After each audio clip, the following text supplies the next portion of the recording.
that's not the client that's going to give you energy to keep on getting more clients, you know? If it goes deeper and it gets to an unpredictable area, especially with your spouse or somebody else, Yes. then now you have to process this along with them. That could be positive, or that could be completely like, I don't know what to do here. Yes, I have coached friends. I've also chosen not to coach friends. And I have asked for money. I've been paid. I've also been not paid. It's highly variable. One of my relatives who I really pushed them, you need coaching here, even though they were not ready, to the point where I'm like, just I don't need you to pay. Just put in whatever money, and they even put a little bit of money.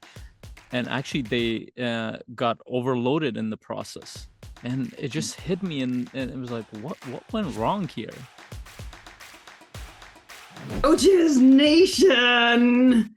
Welcome to the Coach's Journey podcast. Today, we're talking about a topic that every coach should be somewhat familiar with. If you've thought about who should I coach, should you coach family and friends? And this is going to be interesting. We're going to talk about guidelines, guardrails, whatever, some lessons that we've learned, some tips in this area, and whether we do or don't recommend it. So listen along, and you'll probably learn a lot of things that are not only applicable to family and friends, but it'll be a good discussion that will open up things with other people as well for you. Because coaching is a relationship-based service and a relationship-based business. So you already have relationships with family and friends. So why or why not, right? So Faisal, why don't we kick it off with you? Friends and family, yes or no? Is it that simple a question? I'll borrow a page from Daniel's book of It Depends. But there are some rules of thumb that I have. So just off the top, the closer you are in terms of a relationship with somebody, the harder it becomes to coach them. And the phrase that comes to mind is conflict of interest. So the more embedded they are in your life, the harder it becomes to keep an objective or separate perspective from them. So now your identity, your thoughts, your agendas, your things are wrapped into what they do. So it becomes very hard to be that. Even if you're conscious of it, there are parts of you that is wrapped around that. So it's like you're asking for the risks that are involved in there, and usually when you do it, you realize like, I don't know if I should be doing this thing. Yeah, conflict of interest is one. The other part is baggage, right? And like conflict of interest could be considered part of baggage, but I don't think so. I think they're kind of separate. Because the conflict of interest point is really important, I think, because you have a stake in the relationship and in other things in your life. The more connected they are with you, right? So if it's your spouse or if it's your brother, you probably have a stake in some form of what is going to be discussed. So it gets really challenging to navigate that in a way that is both authentic to your relationship, but is also of service primarily to the other person. And that's generally hard for most people to navigate those conflicts of interest. But baggage too. Your relationship has a history. Sometimes that history goes back decades. And sometimes there's a habit in your relationship of the way you interact or the way that you can press each other's buttons and trigger each other. If you get triggered by this person easily, or you can trigger them easily, just because of the history and the baggage, that can be a big factor too. So like I think baggage is a really important part because there's a relationship kind of inhabit gravity, so to speak, what pulls you in back to like what your typical interactions are. And so there's a potential another hurdle to overcome. Yeah, I completely agree. In fact, I did a session. It was by insistence of somebody who was very close to me, and I knew it wasn't a good idea, but he kept me. He's like, no, I need you to do this session. It's like I think it'll be good. I'm like, okay, I'm open to You it. mean one-on-one or do you mean group? This was one-on-one. And as I went through it, I literally had to apologize at the end because I could tell there are areas I wanted to go into, and that would be very natural and normal for me to go as a coach. And emotionally, I couldn't get myself to go there. It would be like there would be a block in almost every important area I would go because they all connected back to our history, and then I would have to deal with that, and then I don't know how that would show up and how I would navigate that. It was a huge And then he got value out of it, but I literally told him like that was like 20% of what I was capable of doing, and I recommend that you work with, like, I'll give you some recommendations. It's just like I suspected. It's not. This is not the most helpful scenario for you to get coached in. So it Yeah. was a lot of stuff that blocked me from going towards that area. Not because I couldn't be vulnerable or couldn't be open, but then I would have to bring myself into it. Then I would need another person to coach both of us in that picture. Your relationship was wrapped up in the topics of Yeah, conversation, right? And your yeah, history, like both baggage and conflict of interest sounds like were present there. But I love, yeah, your outcome, which is a tip that I think everybody should listen to, which is it's okay to tell them, don't work with me, work with somebody else. And that's genuine and authentic, right? And sometimes coaches will be like, oh no, I need a client. That's not the client that's going to give you energy to keep on getting more clients, yeah, if you're struggling in that way. And so referring them to somebody else, you could have a relationship with another coach that can even like pay you a referral fee or some arrangement that you have with someone else, right? If that's something that you really want to focus on is your family and getting them help, you can refer them to yeah. people. And that's a good thing, because I mean, this is part of being connected in the coaching community. I've referred multiple people in my community to other coaches who have been able to, and I look for, one of the things that I believe, that there's not every coach is for every client. Not every client is for every coach. It's, even if the coach is brilliant or the client is ready to go, there can be a lot of misalignment in there. So I usually recommend coaches that I see is like, okay, it's likely that they will be really good match for each other, and then they can figure out the rest of it. And I've done that multiple times. And in fact, a lot of other coaches in my network have connected me to their family and friends whenever there is alignment. And even then, I'll be like, I can see whether or not there's fit and alignment, then we'll take it from there. So that's Mhm. always, this is why having a relationship with other coaches is important. And often you see that people who are in close relationships, they try to be their coach and their spouse their coach, and their thing is like, I think those are separate roles. And a lot of times in it, I remember whenever I've had somebody close to me get a coach, I feel a huge relief, because I realize that I'm not showing up even subconsciously as their coach. Yeah, that's really good. Actually, that's a really great point. I love that last point. And it makes me think of coaching spouses or partners, Yeah, right? And yeah, like whether it's a girlfriend or a boyfriend or a wife or a partner in your like social intimate relationships, whatever it is, um, that is not for the faint of heart. First of all, because of the things we talked about earlier, that those conflicts of interest, those opinions, and those baggages, and those, you have a stake in a lot of these outcomes. If you're coaching them in their relationship, and it's a relationship with you, and they're saying, will they feel free and open to say like things are not going well, yeah, and will yeah, you feel free to say uh, like tell me about that and help them through their part of the equation? Probably not. Like it'll be yeah, very hard. Although I will say, um, it is certainly possible to do coaching in relationships. It depends on the scope and the topics and I think permission is a really big factor with spouses too. Because at the beginning of my relationship with Kate right now, like I think there was a lot of like implicit non-permission coaching happening. And that probably went in both directions, like trying to help each other without like that container in that way. But today, we kind of have a dynamic where Kate will sometimes just come to me like, "Hey, can you coach me on this?" I'm like, "Sure." And then I'll be like, "Hey, can you help me with this?" And she'll be like, "Yeah." So we have established over a long period of working through some of these challenges and our relationship dynamics that there are areas where we can help coach each other, where we can add value, and that's great. Um, and so I've actually taken her through a formal coaching engagement before. That was actually some years ago, and that both went well and could have gone better. And recently, she's asked me for some coaching in specific areas, and I think that's great. Part of my challenge in that setup is, how do I get out of my own way? How do I get out of my own desires and opinions for her, for us, for our life? And I think maybe somewhere that I could probably level up here is, before we enter into that more clearly, just get really clear on like what those boundaries are and what my role will be. Like if my role is as a coach, do you want my opinions? and probably not, but she might actually do want those opinions and it might be helpful. So we have to navigate that effectively.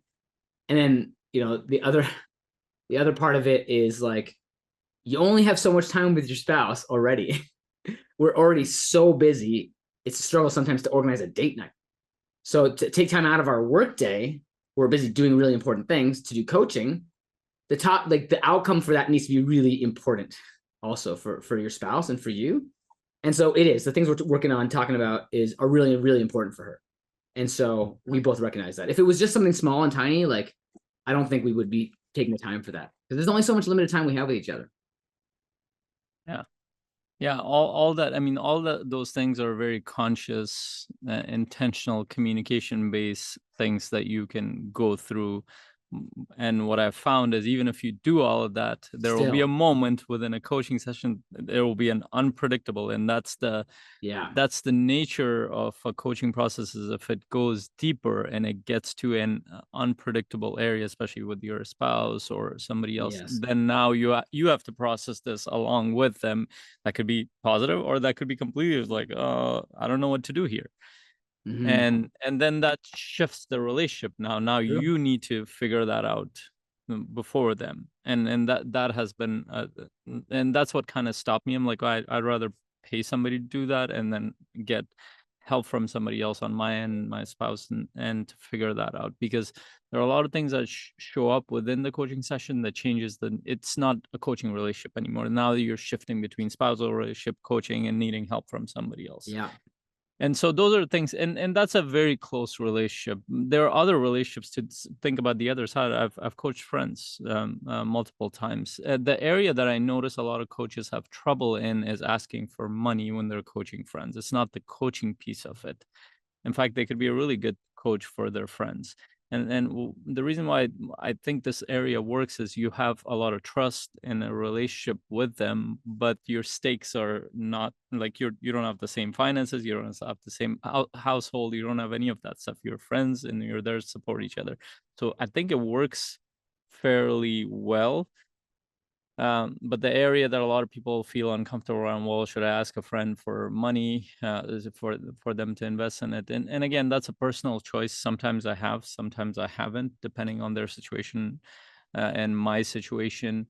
But that's a very personal choice. But on the other side of it, can you have a coaching relationship with a friend? Definitely. I think it can work very well. In fact, a couple of my first clients were friends, and they actually were the ones who gave me referrals, ended up giving me, even though they didn't pay me initially, they gave me a few referrals that helped actually jumpstart my coaching business because they understood what I was doing.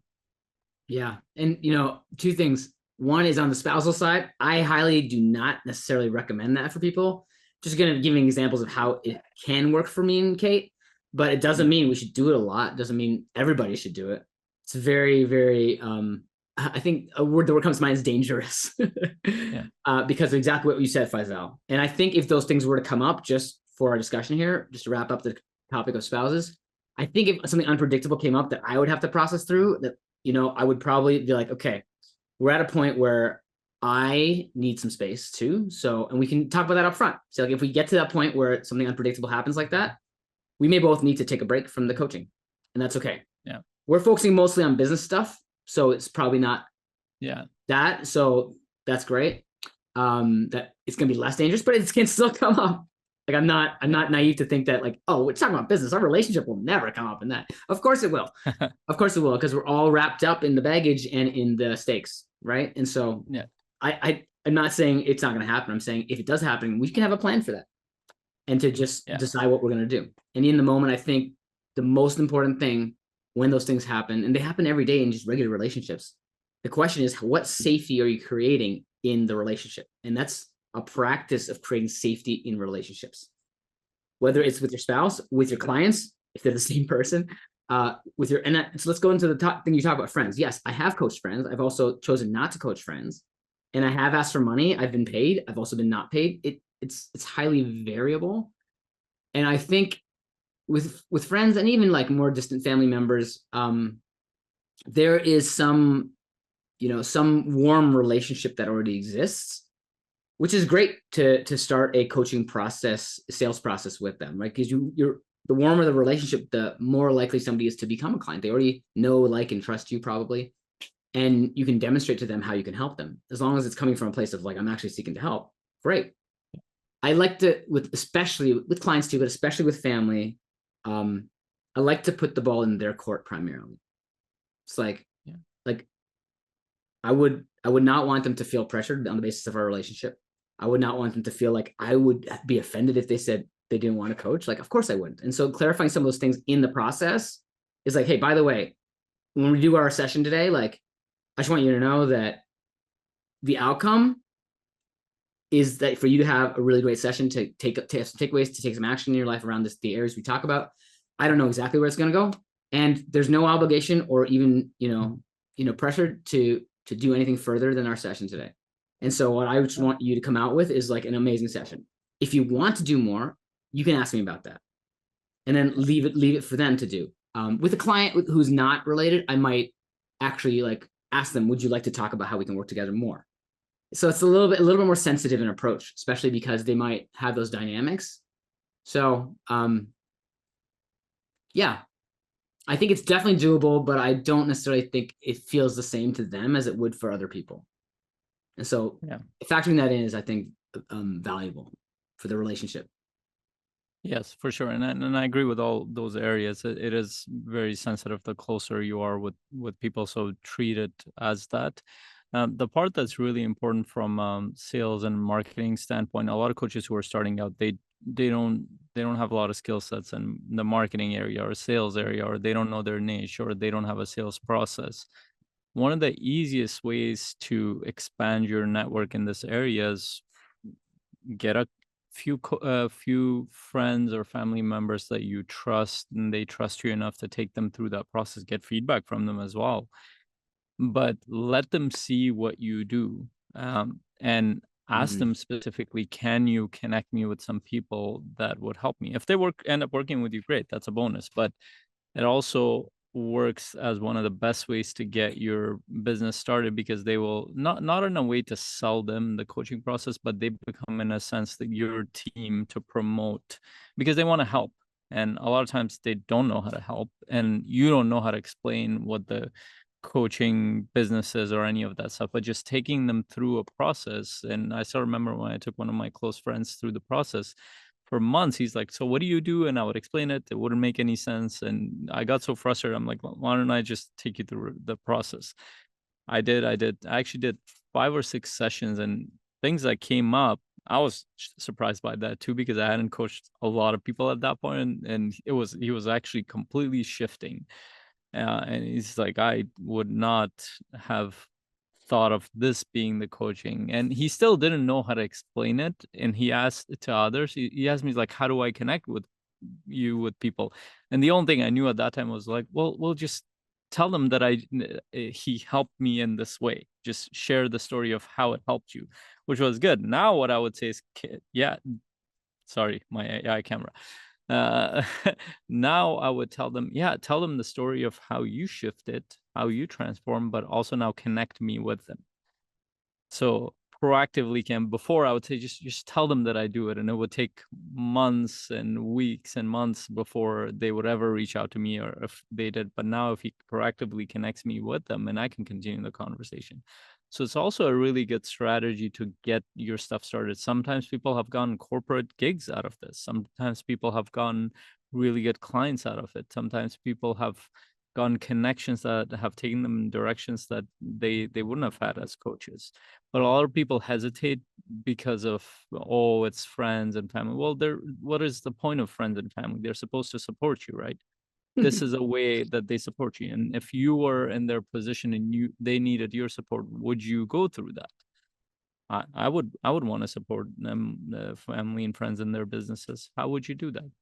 A lot of times people think, well, they should give me, like, oh, they need to invest in they don't need to put money in your business for them to support you. There are a lot. In fact, I would even say that getting you referrals and promoting your business constantly is a better support than giving you money for your coaching. Yes, and you bring up like a really valuable point about the short-sightedness of the question itself. Should you coach family and friends? Family, like let's go back to the foundational point of coaching, which is supporting other people, right?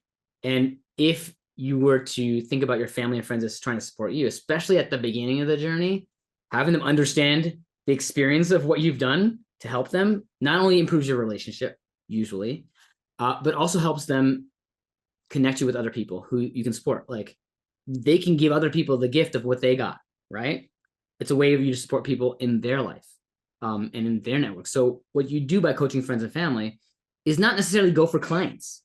You get much more of a confidence boost when you help them, right? And if you don't help them, the feedback can be really valuable for what did or didn't work. And then their network opens up too, and you can talk more openly and honestly about what you're doing and how your business is going and what they can do to support. Because yeah, like Faisal said, everyone wants to help you and your family in general. And so it's good to have those people early on that can give you a boost, right? Yeah, Yeah, yeah, because for they sure. want to. And the thing is, you're not taking anything from them. You're giving them support, right? Yeah, for sure. And one area I want to talk about what not to do in this area. Great. Let's go. I'd say Let's I go think there. it's I'll share a story around this. So I went to a certification. I was in Europe and in Tallinn, and this is after a few years. This was right after COVID. So if it what it's been 3 years now. Oh my God, it's passed by so fast. Let's say right after COVID, I'm in Tallinn, and I went for this was my second official certification. I had finished that online, and then we went to this coaches event. It was by Mindvalley.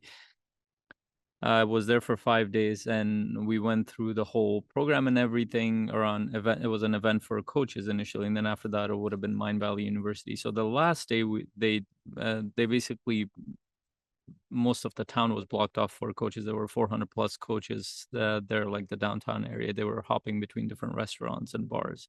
And I was sitting there in one of the restaurants with like 5 or 6 coaches. One of the coaches, he was a little bit tipsy. He had drank a little bit of alcohol, and a lot of he was feeling safe, connected. So a lot of his challenges were coming out. And then we had 4 other coaches sitting there. I was in the middle, and he starts sharing, I'm struggling with this thing. And one, he was inebriated. And two, the other coaches This seemed happened. okay. It was a very interesting area. And I'm sitting in the middle, and all of a sudden, all you see is 4 other coaches jumping in to coach him. Of Uh, course. Of no, course. no permission asked, no nothing, and it was just going on and on. I'm in the middle. I literally had to stop the conversations about. I think he just wants to share. He does not. He's not asking for anything. He just wants your ear, and I didn't feel the need to explain all that. So I'm like, I think he just wants to share. Let him share. Um, and it kind of took me back, and I was kind of remembering as he was sharing how much of my time went in there wanting to help people. But actually, I needed help in that process. I was trying to coach a lot of people because, like, well, everybody needs this. This is very helpful. So let me help this person, that person, every person who opened up in any way. I would go into coaching mode. One, without permission. Two, I is like not everybody needs. Most people don't need coaching.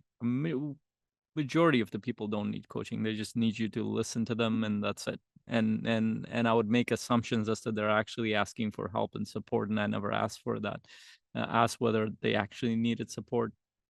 And I went through multiple. Good thing I didn't burn any boats in the process. I recovered. I even had one of my relatives who I really pushed them. You need coaching here, even though they were not ready. To the point where I'm like, just I don't need you to pay. Just put in whatever money, and they even put a little bit of money.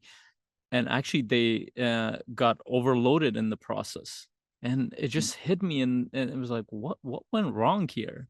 And good thing I had a couple of clients at that time too in the beginning, and I was like, and I was going through very similar sessions, and I realized, this person does not need coaching. I think the main reason this person moved forward is because they felt, well, I pushed them in that direction. That didn't feel ethical to me afterwards, and I realized, I'm like, no, that's not. And I didn't realize it as I was doing it. So, and it also hit me as I was going through Prosperous Coach at that time too, and I was listening to a lot of podcasts around coaches, and I was thinking about effects of coaching, and I was having a lot of conversations with other coaches, and it hit me. I'm like, you know what? Most people don't need coaching. I don't need to show up as a coach. It actually helped me I felt relieved because I didn't need to show up in that role constantly. And most of the time I don't. It's like even once in a while, somebody will say in my family and friends at this point, they all know I'm a coach. My wife was like, well, maybe they need to talk to you. I'm like, yeah, okay, maybe. Unless that person comes to me, I will never go to them. And they will even hint at it. Unless it becomes explicit that I need your support, I don't even go there. And this Mhm. is aside from, and it's funny, sometimes I'll share stories and other things and people think, oh, you're coaching. I'm like, no, I'm not. I'm just talking to you. Yeah. It might be intense, but I'm just talking to you.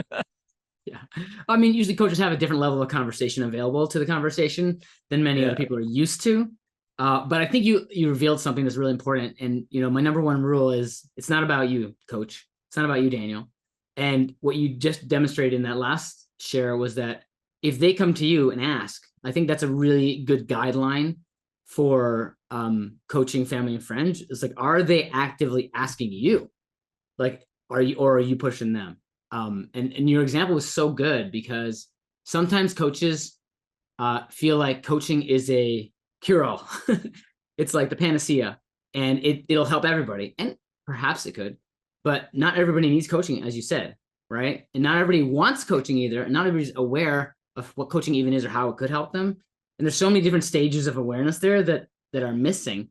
And so, in your example, it's a really great example of like, hey, I see a nail. I'm going to use this hammer here. You need this hammer. And turns out it wasn't a nail.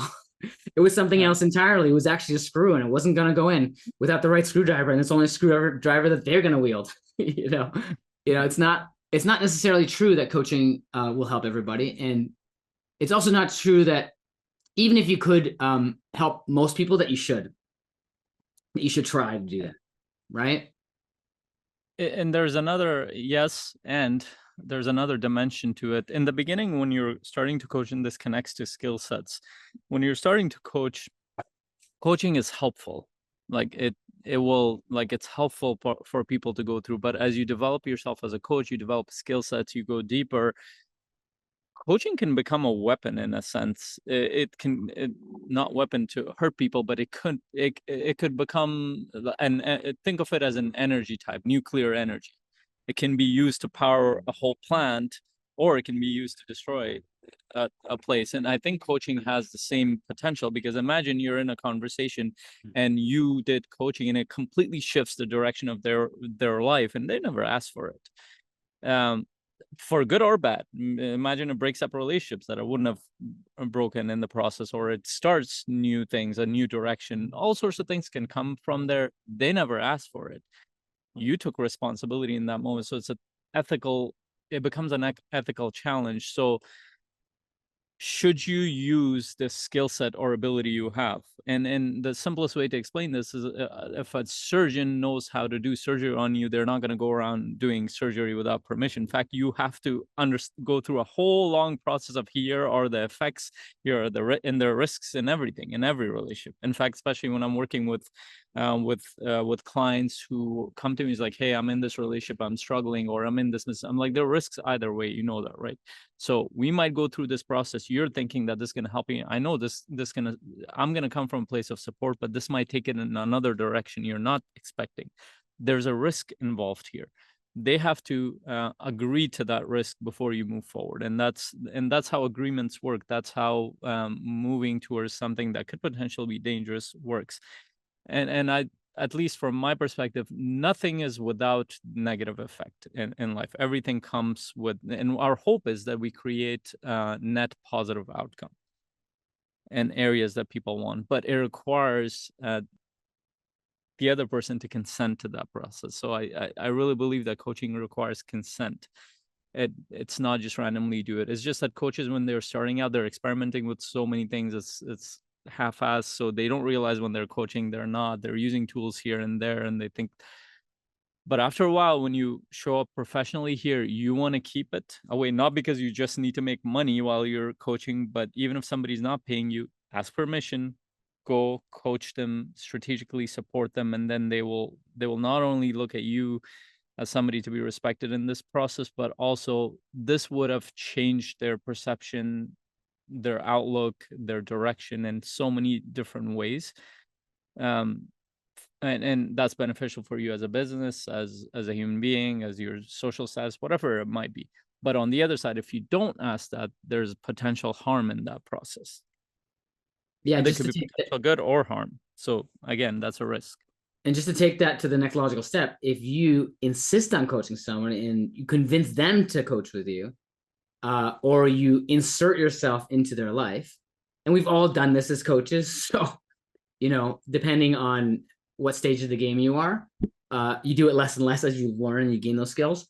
But the more that you insert yourself, the higher risk and responsibility you're taking for those outcomes too. If they don't know what they're getting into and you tell them something, then that could be a problem, right? They could change their life. Yeah. Now they could blame you, or you could actually, even if they don't blame you, you could have sent their life in the wrong direction for them. And so that's a pretty big responsibility to take as a coach. It's like, are you aligned with what they want and care about? And are you guided by them? Because again, it's not about you. And it's really hard to separate yourself from them and their life and their vision and their desires and their fears, because you're part of the relationship. You have a relationship with them as a coach. And so like it's really easy to project. It's really easy to project and to forget about the responsibility we have. It's a good reminder for all of us. We have a responsibility to that client, right? And then back it up one step, we have a responsibility to everybody we interact with that way, right? Yeah, To for sure. give them the benefit of their responsibility for their own life and offer the helping hand, the support, if they would like it. Yeah. Let them choose that. And so the conclusion, and also I would love for coaches to take away, understand your role in a given relationship. Don't mix coaching with your role as a friend, with your role as a spouse. Elements of it will show up, but remember, like, if you catch yourself even in the middle, step back. Over time, I think it becomes easier and easier to differentiate between when you're showing up, let's say, as a coach or a spouse or as a friend. But in the beginning, it's hard to differentiate as you're starting out, but become conscious of it, because you will catch yourself more often than not. And that's why we're sharing this. And one last point around sales, which kind of connects to all of this, is and this is why they say, as soon as somebody is seeking you out, or they've come through your sales process or marketing efforts, and they're on a call with you and you've supported them, served them, and you see that if you don't support them, they're not going to get the help that they get, then that also becomes your responsibility to follow up and make sure that they're good, and make sure that you're serving them. A lot of coaches will give up on the other side. I've learned that the hard way as well, because I've gone, for example, emails after I knew this client was either at the brink of divorce or at the brink of bankruptcy, and I did make an effort to follow up with them, but then I kind of, after a while, I'm like, well, it's their choice, but I could have followed up more.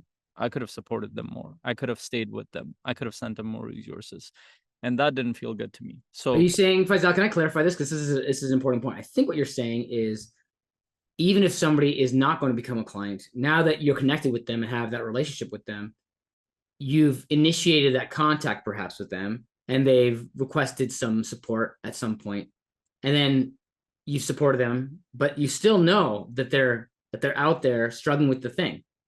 And yeah. so like you could take that responsibility that you've created for yourself as a role in their life now, whether you're the coach officially in a contract or not, to continue the process of supporting them. Yes, and that could take different forms. Maybe all they might need is just a reminder. Maybe you connect them with another coach if they're not the right fit. And that's the phraseology I use all the time, is like, hey, either I'll support you or I'll connect with you with somebody that can support you. This is why I've built a network of coaches and mentors around me as well, is that I'm not going to be the right coach or mentor for everybody. So how can I connect them with the right people, or at the least make sure that they're good? Sometimes I'll just message them, hey, I just want to make sure you're good. You shared these things. Did you ever get support for that? And they will either say yes or no, and at least they would appreciate the fact that I care enough to did that. And you might be the only one who even Right. knows about this or cares to even check in with them. So again, this came out of a few experiences I've had with clients who've had really bad outcomes, and I knew if had they gotten some kind of support, it would have gone in a different direction. And you could have been a spark that created that support, even if it's not through you. Yeah. To your point. Yeah, even if it wasn't me coaching them, but that support would have helped them go in a different direction. But what I realized through that process the hard way was that, there's a reason why follow-up is part of a support structure. So let me follow up until um, I'm sure that they got the support. So for example, I was working with this couple for a while. I helped them out, but I realized they needed support for a year. I didn't work with them after that, and I kept checking in with them. I even did multiple sessions with them, not with just the hope of they would become a client, but I knew they had a tangible problem in their relationship. And I ended up doing 4 free sessions in a year, not just one, not just two, and I didn't offer my coaching every time. I was just concerned. And on the last session, I actually felt I could feel the relief. They had made some crucial changes that I could see they were going. And I literally told that client, "Is like, you know what? I think you're in a good space. You guys are getting the support that you want. You're good. Just follow if you want. You can follow some of my content. If you need support, let me know. I feel good at this point to let you go, and you can take care of it." And she felt the same thing too. She felt cared for. She felt supported, but it didn't necessarily mean she would work with me. I just felt good that they had the support. But for a while, I knew it was completely up and down. They weren't signing up for my program. They weren't going for any other kind of support. That kind of felt like a responsibility from Yeah, me. so there's two distinctions here too, or two ideas here that's prompting. One is the question we can ask is, did they get some form of support that will help them in their situation that if they need that, right? And are you being a good enough conduit to help them create that pathway for them, whatever that looks like, not necessarily with you. And then the second question that comes up is, at what point is this going too far? Because there's a balance here, right? When you take on other people's identities and problems, because there's a frame of support here, but not a frame of owning their problem. There's a difference, right? Yeah. And not being responsible for them because they're their own human who is responsible for themselves. Like Yeah. there's a care, and sometimes there's a duty of care, I would say, Yeah. just as a human to human. So I just want to bring up that distinction of, we're not trying to own their problems. We're trying Yeah. to help them get to a place of support because we care, right? Yeah. And maybe there's a potential unhealthy version of this that's easy to fall into if that distinction Yeah. is not super clear. Yeah, for sure. And the analogy that I would give is I used to work in security, and they had this. So if they suspected that somebody attempted suicide, what they would do is they would put somebody in a 24-hour security watch, because they didn't and then they would watch and observe, and based on that they would make a decision, should this person be handed off to a friend, family, or somebody else that would take care of them, and somebody would follow up with them in a medical system that would ensure that they're not going towards that for whatever reason. Sometimes that's not even, they can't even figure out if this was suicide or not, because it was a weird situation. So I've gone on hospital watches where I'm sitting there with this person who's like, I don't know why they think I've committed suicide, and I'm talking to this person. I still remember some of the most interesting conversations I've had with these patients. They were confused about their own situation. They're like, I was just walking by and somebody saved me from in front of a train. They weren't aware what was going on. And then the police was called, or medical help was sought, and they thought that this person was committing suicide. But this person wasn't even sure if he or she was doing. But the idea is that we're at the hospital not sitting there, oh, making this person's problem or the person who's in charge, but they have a system in place to make sure that this person is supported as he or she is going through that process. I feel like a version of that applies. And of course, you need to manage it. As a rule of thumb, you shouldn't be so embedded in your client's problems that you can't live your life. And that's a whole other subject, because sometimes you need to process certain things. And if your work is affecting your personal life, especially as a coach, you hear a lot of problems, a lot of things, just like therapists. How do you process that? That's a whole other thing. That means you've lost track of like healthy boundaries in your relationship with your clients. Whole other problem. But you also have a responsibility to people when they've shared their problems. You just need to make sure that they getting some kind of support. By the way, your systems have a lot to do with that. So when I'm saying if you don't have a follow-up process, you will lose track of people. Like sometimes you'll meet them, you realize I haven't talked to this person in 2 years, but that person was in your radar. You just didn't have the right system to either you or your team members to follow up. Again, this can go in a whole other direction, but just there is an ethical background to this too. If somebody, especially if somebody hasn't doesn't know where to get support, and they've somehow come in front of you, I even spiritually think that there's a reason why this person is in front of you. So do your best to support them. Doesn't always mean they'll become their client, but it means that you will follow up with them until you know that they have some kind of support. I love how, as you're saying that, the sun was shining on you because the sun must be setting over there, and it's like, listen to this. Oh, and you're right. It's there's the like, holy glow in the background. yeah. And what you're saying is very valuable spiritually, I think, for people just in their relationships to think about what is a healthy boundary and where can you actually be that support for people, because that's part of what your identity is as a supporter, as a coach, right? Yeah. And that brings us all the way back to family and friends, right? If your family or friend is, needs support, you'd want them to find that support. And just, again, it's not about you, and that they must get that support from you. And if they don't want you to connect with them, then don't connect with them. But part of that relationship that you build with family members is one, hopefully, of support, mutual support even. So, like, I loved everything that Faisal said, especially the spiritual connection there.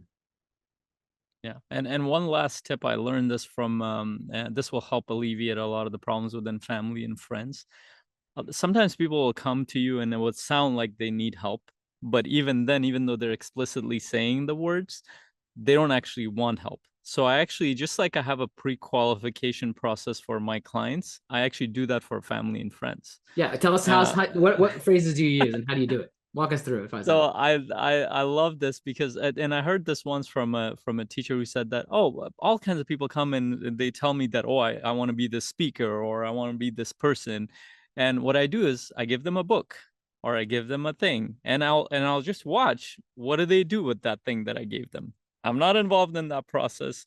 I'm not, and so that's what happens. Somebody will come to me and be like, oh, I'm like, this is very interesting. I think I need your help with that. So I'll do little things. Sometimes I'll hand him a book, and I'll be annoying and I'll remind them, "Did you read that book?" Like, no. What did you do? I'll spend a whole year reminding them. They haven't touched. They haven't. In fact, they will lose books, and or sometimes they will say like, "I have this very business problem. I don't know how to deal with it." Like, hey, I'd love to take out like 2 hours. And they're talking to me, he's like, oh, let's talk about it. No. Let's, like, I'll block out time for you. All you have to do is just book this time with me, but you're gonna have to reach out to me and book that time. They won't do it. And you will even see sometimes that it goes to the detriment of their own thing. I've seen, like, I could have helped family and friends around me with their business, with all kinds of things, but I offered it. I gave them a way to do, but they never took the initiative to do it. And I've done the reverse of it as well, where I've kind of pushed it. That usually goes into the realm of what I said before, where now you're convincing them to, it backfires on you. But when you give the ownership to them, people will show you whether or not they need help. Yeah, and I think the lesson here is notice their level of ownership over the problem and getting support, right? People might clearly identify a problem, but they're not taking any action in their life to do anything about it. That's a really important data point for you, right? You can be, in that case, you can be a support by just being a person they can talk to, but it doesn't mean they're going to do anything. They may not be ready to take action. They may have some other barriers that they need to solve. And if, that's a good one. Like, oh, please, I would love to spend time with you. Okay, here's a link. Never book the link. Yeah. It's like they're not ready to solve that problem. And that's also something to watch out for with family too, because you can get into really big, even power struggles with family members because you resent that they didn't do the thing that you offer them, or they resent that you gave them something that now they or maybe they're just like a little more ashamed of it because it's like a family member. So whatever there's complicated dynamics that can emerge. So if it's a little complex with that family member and you don't know that you can navigate that, then it might be a sign that you're not necessarily the right coach for them. But it doesn't mean you can't find ways to offer them support paths for themselves. Yeah, I love that. And again, I mean, the question goes back to you because and I look at the coaching journey. I've been, both Daniel and I have been in this journey 10 plus years.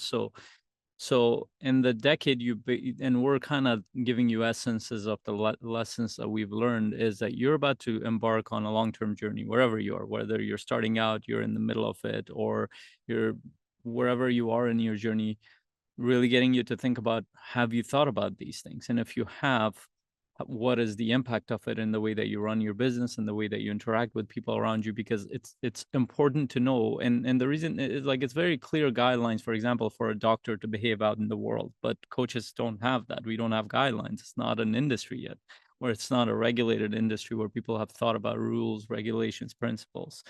It's kind of up in the air. So we're kind of developing it as we're going through this process. And we'd love to hear from you. Maybe there are areas that we missed. Please let us know if you're in the live community or outside.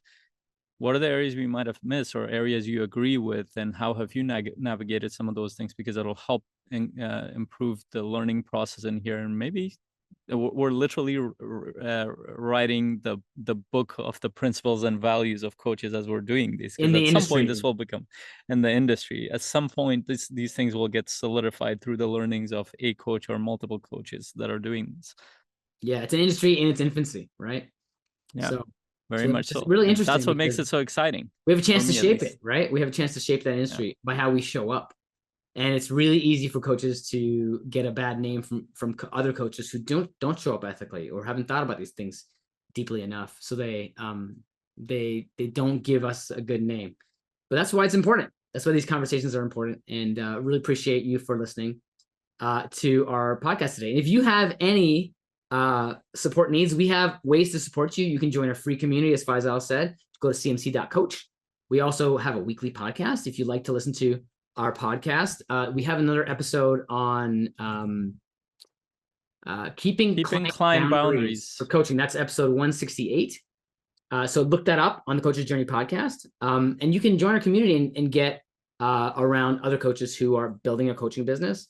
And we have other ways to support you, whether you want to join our full pro membership, where people get the chance to figure out how to do their prospecting, even if it's with family and friends, and implement that week after week. So I think that the industry as a whole doesn't focus enough in this area from an implementation perspective. So I love that we offer that. And so Faisal, thanks for an amazing discussion on should you coach family or friends? Thank you. And other things along the way. And at the end, we ended with, it depends. Yeah, the answer is it depends on a lot of things. It's like the answer to every single question in every single industry and every single podcast, right? Yeah, for sure. And we'll see you next week, same time, for those who are listening to it live. And if you haven't joined our live community, definitely go to cmc.coach. It's like free group you can join. We broadcast these live. You're probably listening to it if you're on YouTube after a few weeks or months, as this has been edited and put forth. So you'll get the advantage of the live discussion as well. Make sure you join us until our next conversation. Hope you have an incredible week. Take care, y'all. Bye. See ya.